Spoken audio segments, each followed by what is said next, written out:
तो क्या हमको इसकी चिंता होनी चाहिए? तो देखिए, निश्चित सी बात है कि बांग्लादेश और यूएस आर्मी अगर कुछ भी ऐसा करती हैं और अमेरिका हमारे पड़ोस में आकर इतना बैठ जाता है, तो ये भारत के लिए कंसर्न का विषय तो है। क्यों बड़ा विषय है? क्योंकि भारत के लिए नॉर्थ ईस्ट इंडिया में अपने जितने भी ट्रांसपोर्टेशंस हैं, उनके लिए चिटागोंग बहुत मायने रखता है। हम वहां से चिटागोंग पोर्ट से अपना एक्सपोर्ट मिजोरम तक कर पाते हैं। ऐसे में अगर अमेरिका की यहां प्रेजेंस होती है, तो वो आने वाले टाइम में भारत के नॉर्थ ईस्ट से कनेक्टिविटी को प्रभावित कर सकता है। बांग्लादेश के अंदर छपी है कि यूएस चाहता है कि बांग्लादेश को हम अपने एयरक्राफ्ट बेचें। तो आप इसे इस तरफ से देखें, ये वाला चिटागोंग एरिया जो कि बांग्लादेश के साथ में म्यांमार के साथ कनेक्ट होता है, इस चिटागोंग एरिया में अमेरिका की फोर्सेस आकर के रुकी हैं। अब अमेरिका की फोर्सेस कहां से उड़कर आई हैं? सीधा अमेरिका से आई हैं क्या? मैं हूं अंकित अवस्थी। साथियों, इन दिनों बांग्लादेश से एक खबर बहुत तेजी से निकल कर आ रही है। भारत की मीडिया में लगभग हर जगह चर्चा चल रही है कि यूएस की सेना बांग्लादेश के अंदर आई हुई है। अब ऐसे में सेना का आना भारत में बड़ी न्यूज बन चुका है और भारत के साथ साथ म्यांमार की चिंता भी हो रही है, क्योंकि बांग्लादेश का एक तरफ बॉर्डर म्यांमार से भी लगता है, एक तरफ भारत से लगता है। तो खबर भारत में बन रही है कि भाई साहब, इस समय भारत अमेरिका की सेना बांग्लादेश में आ गई है। तो अब क्या होगा? क्या भारत को इसे चिंता के रूप में देखना चाहिए? विशेष रूप से तब जब बांग्लादेश के जो हालात हैं वो आप सबको पता है। शेख हसीना का जाना हो, बांग्लादेशियों का भारत में आना हो, या फिर शेख हसीना के बाद मोहम्मद यूनुस का बांग्लादेश में आना हो, मोहम्मद यूनुस में अमेरिका का साया होना हो, क्योंकि मोहम्मद यूनुस अल्टीमेटली बाइडेन की चाहत थे। अब बाइडेन की चाहत है और बाइडेन जाने के बाद भी अमेरिकी सेना यहां पर बरकरार है, तो निश्चित ही ये दोनों लोग तो चिंतित हो रहे होंगे कि यार भाई साहब, ट्रंप के आने के बाद तो ऐसा लगा था कि मोहम्मद यूनुस के साथ में बांग्लादेश के संबंध ज्यादा अच्छे नहीं रहेंगे, मोहम्मद यूनुस के साथ में ट्रंप के संबंध तो ज्यादा अच्छे नहीं रहेंगे, लेकिन उसके बावजूद यहां पर सेना पहुंच जा रही है। तो ये निश्चित ही अपने आप में एक चर्चा का विषय तो बनता है। चैनल पर नए हैं तो सब्सक्राइब कर लें। जैसा कि आप सभी जानते हैं कि बांग्लादेश और भारत विशेष रूप से इंडियन ओशियन के अंदर बड़ा रोल रखते हैं। विशेष रूप से भारत की तो बहुत बड़ी सीमा इंडियन ओशियन के अंदर आती है। बांग्लादेश भी इंडियन ओशियन में अपना पैर तो पसार कर बैठा हुआ ही है। ऐसे में यह बात ज्यादा महत्वपूर्ण हो जाती है जब अमेरिका का इंडो पैसिफिक को लेकर के ध्यान हो और उस इंडो पैसिफिक में अमेरिका को भारत को एक साथ कंट्रोल करने के लिए और म्यांमार पर नजर बनाने के लिए बांग्लादेश ही नजर आता हो, तो यह खबर बड़ी बन जाती है। क्योंकि यही सपना तो बाइडेन ने देखा था कि उन्हें बांग्लादेश इसलिए चाहिए क्योंकि भारत नॉर्थ ईस्ट के साथ, भारत बांग्लादेश के साथ, भारत म्यांमार के साथ कनेक्ट करते समय, मतलब मेनलैंड भारत का अगर नॉर्थ ईस्ट से कनेक्शन बांग्लादेश से होकर जाता है तो उस पर हमारी नजर रहनी चाहिए। तो ये सब काम करने के लिए अमेरिका ने यहां पर कोई बेस मांगा था, जिसके पीछे शेख हसीना ने कहा था कि मुझसे सेंट मार्टिन आइलैंड मांगा था, मैंने मना कर दिया तो इन्होंने मेरी सत्ता पलटा दी। वो आप सबने देखी थी। जब ट्रंप आए तो ये सोचा गया कि ये फिर से शेख हसीना की बहाली के लिए काम करेंगे, लेकिन ये तो कुछ और ही मिशन लेकर वापस आए थे। इन्होंने तो टैरिफ नाम का कोई गेम खेल दिया था। टैरिफ के गेम में शुरुआत में बांग्लादेश भी लपेटा गया था। अब ताजा ताजा बांग्लादेश से टैरिफ भी हट गए हैं। तो बांग्लादेश से टैरिफ हट गए, बांग्लादेश में अमेरिकी सेना पहुंच गई। तो क्या शेख हसीना जो कह रही थी, क्या वो सही निकला? और अगर वाकई में ऐसा है तो क्या भारत के लिए ही चिंता की बात है? तो एक बड़ा विषय है जिसको आज हम चर्चा में लेकर आएंगे। यूएस ने हाल ही में चिटागोंग एरिया बांग्लादेश का एक क्षेत्र, जिसको मैं मैप में अगर आपको दिखाऊं तो आप इसे इस तरफ से देखें, ये वाला चिटागोंग एरिया जो कि बांग्लादेश के साथ में म्यांमार के साथ कनेक्ट होता है, इस चिटागोंग एरिया में अमेरिका की फोर्सेस आकर के रुकी हैं। अब अमेरिका की फोर्सेस कहां से उड़कर आई हैं? सीधा अमेरिका से आई हैं। क्या बोले आप? ऐसा क्यों कह रहे हैं? क्योंकि अमेरिका का दुनिया में बहुत सी जगह पर प्रेजेंस है। बहुत सी जगह पर प्रेजेंस है का मतलब ये होता है कि लगभग दुनिया के 80 देश ऐसे हैं जहां पर अमेरिका ने अपने बेसिस बनाए हुए हैं, मतलब सेना को बैठाया हुआ है। उनमें से जापान एशिया में एक बहुत बड़ी जगह है जहां पर अमेरिका की सबसे ज्यादा सेना रहती है। हजारों की संख्या में अमेरिकी सैनिक जापान में बैठे रहते हैं। तो अमेरिका के अंदर एक एयरबेस है, जापान के अंदर अमेरिका का एक एयरबेस है जिसका नाम है योकोटा एयरबेस। उस योकोटा एयरबेस से अमेरिकी एयरफोर्स का C-130J सुपर हरक्यूलिस जो विमान है वो भरकर आया है। उसमें सैनिक भरकर आए हैं। सुपर हरक्यूलिस कुछ दिनों पहले मैंने पाकिस्तान में भी आपको बताया था, जब मैंने आपको बताया था कि किस तरह से पाकिस्तान के अंदर अमेरिकी गतिविधियां बढ़ रही हैं। ऐसे ही अब बांग्लादेश के अंदर C-130J सुपर हरक्यूलिस पहुंचा है और इसमें अमेरिकी सैनिक भरकर आए हैं। तो निश्चित ही अपने आप में एक विषय बनेगा। और कहां पर आए हैं? तो ये आकर पहुंचे हैं शाह अमानत इंटरनेशनल एयरपोर्ट जो चिटागोंग के अंदर है। देखो, ये जहाज है जिसमें भरकर के सैनिक आए और ये C-130J सुपर हरक्यूलिस है। चिटागोंग एरिया के अंदर पहुंचे। चिटागोंग एरिया के अंदर ये रहा शाह अमानत इंटरनेशनल एयरपोर्ट। ये जगह कैसे मायने रखती है, आप ऐसे समझिए कि इसी चिटागोंग से जस्ट ऊपर हमारा मिजोरम, त्रिपुरा, ये सब जगह पड़ती हैं और इसी चिटागोंग से पड़ोस में म्यांमार है। इधर भारत तो है ही है, तो ये वाला जो क्षेत्र है ना, इसमें शाह अमानत नाम का एयरपोर्ट है। वहां आकर के इनका C-130J आकर पहुंचा है। अब जब ये पहुंचा तो अब सवाल ये है कि आकर ये लोग करेंगे क्या? भाई सेना है तो ये थोड़ी कि युद्ध करने आ गई, तो युद्ध नहीं तो चलो युद्ध का अभ्यास कर लेते हैं। तो बांग्लादेश में असल में ये युद्ध अभ्यास करने आए हैं। आपको याद होगा, मैंने पहले भी बताया कि अमेरिका ने पूरे वर्ल्ड को अपनी टेरिटरी के अनुसार बांटा हुआ है। अकॉर्डिंग टू अमेरिका हम उसके यूएस इंडो पैसिफिक कमांड के अधीन आते हैं। मतलब एक तरीके से अमेरिका ये मानता है कि अगर भारत से कभी युद्ध करना हो या भारत के अंदर किसी हमारी सेना को इंटरफेयर करना हो, तो ये जो इंडो पैसिफिक कमांड है ना, ये भारत में इंटरफेयर करेगी। तो इसके लिए इन्होंने बाकायदा जापान में बेस बनाया हुआ है। जैसे सेंटकॉम जो यूएस का सेंट्रल कमांड है, उसका बेस इन्होंने कतर में बनाया हुआ है ना। आपको याद होगा कुछ दिनों पहले दोहा के मामले में हमने चर्चा की थी। तो ऐसे ही जो यूएस इंडो पैसिफिक कमांड है, उसके द्वारा सैनिक पहुंचे हैं बांग्लादेश में आकर के। तो जब आप ये खबर देखते हैं कि ऑपरेशन पैसिफिक एंगल 25 के लिए आयोजित हो रहा है, तो ये पैसिफिक एंगल के लिए जो कमांड है, ये इंडो पैसिफिक कमांड है, जिसके सैनिक यहां पर पहुंचे हैं। अब ये क्या कहकर आए हैं? ये कहकर आए हैं कि देखिए, इस क्षेत्र के अंदर बहुत तूफान आते रहते हैं। अच्छा, बंगाल की खाड़ी में अभी थोड़े दिनों के अंदर तूफान आने शुरू भी हो जाएंगे। सितंबर अक्टूबर के अंदर तूफान बहुत आते हैं, है ना। बहुत सारे आप साइक्लोन की चर्चा करेंगे, क्योंकि वो एक समय ऐसा बनता है जिस समय तूफान बहुत आते हैं। तो उस तूफान से निपटने के लिए हम लोग ट्रेनिंग देने आए हैं, ह्यूमैनिटेरियन असिस्टेंस देने आए हैं। बोले भाई साहब, आप बैठे 7 समंदर पार, आपको हमारी इतनी चिंता क्यों? बोले हमको चिंता इसलिए क्योंकि इंडो पैसिफिक हमारे लिए बहुत खास है और ऐसे में हम उस क्षेत्र के लिए कुछ करना चाहते हैं। कुछ करना चाहते हैं तो हम बिना होस्ट कंट्री के ये कर नहीं सकते। क्यों नहीं कर सकते? क्योंकि आपके पास यहां कोई बेस नहीं है। तो होस्ट कौन बना? बांग्लादेश बना। उसने कहा कि लाइए सर, आइए हमारे साथ युद्ध अभ्यास करिए, हमारे को बचाने आप आ रहे हैं।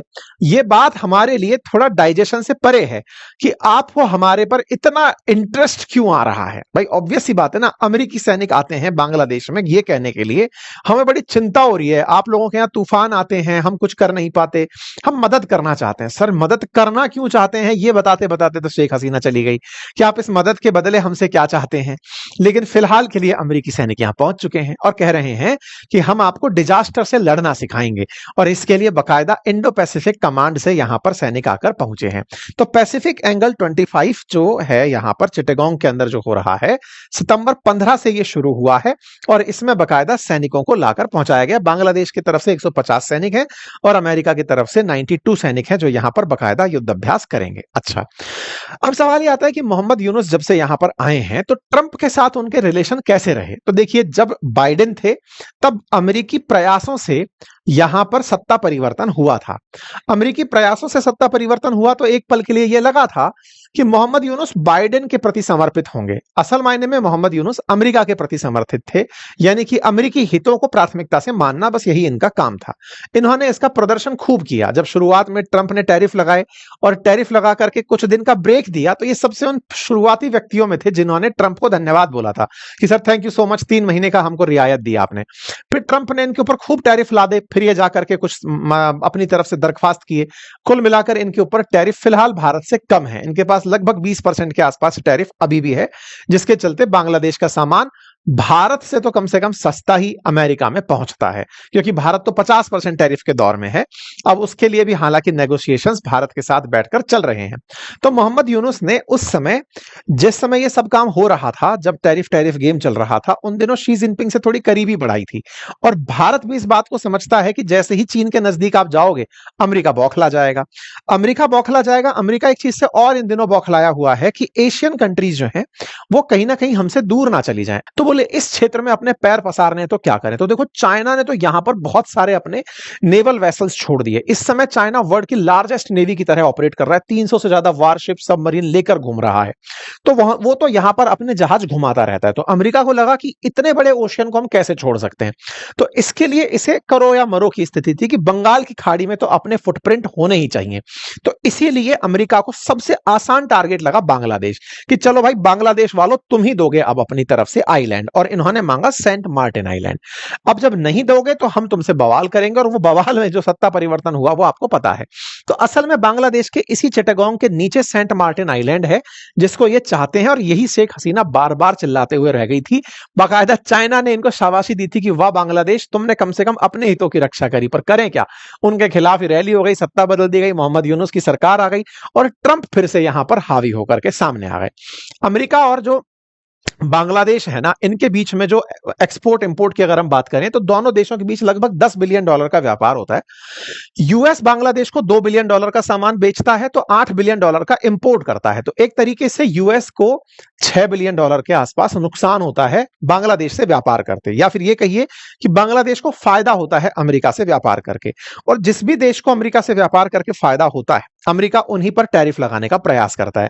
इसी कारण से पहले तो इन्होंने 35% टैरिफ थोपे थे इन पे, लेकिन जब जाके मोहम्मद यूनुस ने कहा कि सर हमारा तो पूरा एक्सपोर्ट जो कपड़ों का है ये प्रभावित हो जाएगा, बदले में आप क्या चाहते हो वो बताओ, तो फिर इनसे ये जगह वगैरह मांगी गई। तो इन्होंने ट्रेड डील के लिए तैयारी की और फाइनली इनके ऊपर अब 20% टैरिफ लगा दिया गया। अमेरिका का सीधा सा रवैया है, सामने वाले के हित देखता है कि इसके कहां अटके हुए हैं। जैसे भारत का तेल के लिए हित अटका हुआ है रूस के साथ, तो चलो सैंक्शन करो, नहीं मानेगा तो फिर इनके साथ व्यापार के लिए दूसरी तरीके देंगे। ऐसे ही इन्होंने बांग्लादेश के साथ किया कि बोले बताओ भाई बांग्लादेश क्या चाहते हो, बोले सर हमारे कपड़े अटक जाएंगे, तो बोले इसके बदले में क्या दे सकते हो, बोले सर युद्ध अभ्यास कर लो, आकर के आप जगह ले लो, ये कर लो। बोले ठीक है। तो कुल मिलाकर के अमेरिका सीधा जमीन तो अब मांगने आएगा नहीं, क्योंकि जनता अवेयर हो गई, हमने भी इतना ज्यादा, आपने और हमने सबने खूब चर्चाएं कर ली। तो अमेरिका क्या है, इसको अब कुछ बेचना चाहता है। बेचने के लिए क्या बेच सकता है, हवाई जहाज बेच सकता है, तेल गैस और बेच सकता है। तो एक तरह से बांग्लादेश को अपने बाजार के रूप में अमेरिका देख रहा है कि कम से कम ट्रेड घाटा तो मैं कम करूं इनके साथ, और 20% जो इनके ऊपर टैरिफ लगाया है इसके साथ में सारी चीजें मैनेज करो। तो कुल मिलाकर के बांग्लादेश को 20% टैरिफ देने के बाद अब अमेरिका इन्हें अपने एयरक्राफ्ट बेचने का प्लान कर रहा है। बांग्लादेश के अंदर छपी है कि यूएस चाहता है कि बांग्लादेश को हम अपने एयरक्राफ्ट बेचें। एयरक्राफ्ट बेचने से क्या मतलब, मैंने बताया ना $6 बिलियन कमाता है बांग्लादेश अमेरिका से, तो उसको वापस कैसे लें। तो अमेरिका ने सीधा सा किया हुआ है, अगर आप बड़ी सैन्य ताकत हो तब तो आपको फाइटर जेट बेच देगा, अगर वो नहीं हो तो कम से कम हवाई जहाज ही खरीद लो। तो उस हवाई जहाज को बेचने का काम यहां पर किया जा रहा है। साथ ही साथ लिक्विफाइड नेचुरल गैस भी बेचने का बांग्लादेश को प्लान हो रहा है। तो कुल मिलाकर के यूएस बांग्लादेश के साथ न केवल व्यापारिक साझेदारी को बढ़ावा दे रहा है, अपितु ये इन्हें कंट्रोल करके म्यांमार में, भारत में अपना जो एक बेस बनाना चाहते हैं उसके निरंतर प्रयास कर रहे हैं। तो क्या हमको इसकी चिंता होनी चाहिए? तो देखिए निश्चित सी बात है कि बांग्लादेश और यूएस आर्मी अगर कुछ भी ऐसा करती हैं और अमेरिका हमारे पड़ोस में आकर इतना बैठ जाता है, तो ये भारत के लिए कंसर्न का विषय तो है। क्यों बड़ा विषय है? क्योंकि भारत के लिए नॉर्थ ईस्ट इंडिया में अपने जितने भी ट्रांसपोर्टेशंस हैं उनके लिए चिटागोंग बहुत मायने रखता है। हम वहां से चिटागोंग पोर्ट से अपना एक्सपोर्ट मिजोरम तक कर पाते हैं। ऐसे में अगर अमेरिका की यहां प्रेजेंस होती है तो वो आने वाले टाइम में भारत के नॉर्थ ईस्ट से कनेक्टिविटी को प्रभावित कर सकता है। इसीलिए चिटागोंग या चटगांव हमारे लिए बहुत खास रहता है। हमारे लिए नॉर्थ ईस्ट पहुंचने का ये सबसे आसान तरीकों में से आफ्टर चिकन नेक हमारे लिए ये बहुत ज्यादा मायने रखता है। ठीक है, अब बड़ा सवाल है कि साहब इस तरह के युद्ध अभ्यास हमारे लिए कितना चिंता का विषय है। तो देखिए अमेरिका इस तरह के युद्ध अभ्यास इंडो पैसिफिक में इन दिनों कर रहा है। अभी कुछ दिन पहले ही श्रीलंका के साथ भी करके आया है। यह सितंबर 9 की खबर है, जिसमें भारत भी पार्टिसिपेट किया था। ऑस्ट्रेलिया, जापान ये सब पहुंचे थे। ये अपनी तरफ से डिजास्टर रिलीफ की ट्रेनिंग देने के लिए इस तरह की एक्सरसाइज करने आता है। तो फिलहाल के लिए जो श्रीलंका में हुआ, अब वो यहां पर बांग्लादेश में कर रहा है पैसिफिक एंगल के नाम से। इससे हमें टेंशन नहीं है। भारत जानता है कि अमेरिका को अपने फुटप्रिंट बढ़ाने हैं, लोगों में थोड़ी सिंपैथी गेन करनी है कि अमेरिका देखो कितना अच्छा देश है, लोगों के भले के लिए कितना सोचता है। दिक्कत है एक्सरसाइज टाइगर जैसी एक्सरसाइजेस से, जिसमें ये मतलब यहां की सेना के साथ मिलकर के अभी जुलाई के अंत में 6 दिवसीय युद्ध अभ्यास करके गए हैं। तो ऐसे में ना ये जो कॉपरेशन दिखाने का तरीका है, ये बांग्लादेश को ये रियलाइज कराने का कि तुम हमारे लिए कितने महत्वपूर्ण हो, ये एहसास दिलाने का। जैसे पाकिस्तान को पुचकार के एहसास दिलाया, अब वैसे ही छोटे पाकिस्तान को अगर एहसास दिला दिया जाए कि तुम कितने खास हो, तो ये सब ना भारत के विरोध में बहुत मुखर स्वर बन के खड़े हो जाते हैं। क्योंकि जैसे चाइना का हल्का सा साथ जब बांग्लादेश को मिला था, तो बांग्लादेश का हर आदमी सोचने लगा था वो स्ट्रेटेजिस्ट बन गया है, नॉर्थ ईस्ट को इनसे अलग कर दो। मोहम्मद यूनुस के बयान आपने सुने थे। अब ऐसे में अब अमेरिका पुचकारने लग गया। भारत के किनारे जो भी है उन सबको सबका प्यार मिलता है। पाकिस्तान को देखा चीन का प्यार, अमेरिका का प्यार, बांग्लादेश को अब देख रहे हो चीन के अलावा अमेरिका का प्यार मिलना शुरू हो गया है। ऐसे ही श्रीलंका को देखा, मालदीव को देखा। तो भारत के पड़ोस में होने का फायदा बहुतों को मिल रहा है। बशर्ते अब भारत भी इसका फायदा लेना शुरू करे। अब वो कैसे होगा ये आने वाला समय बताएगा।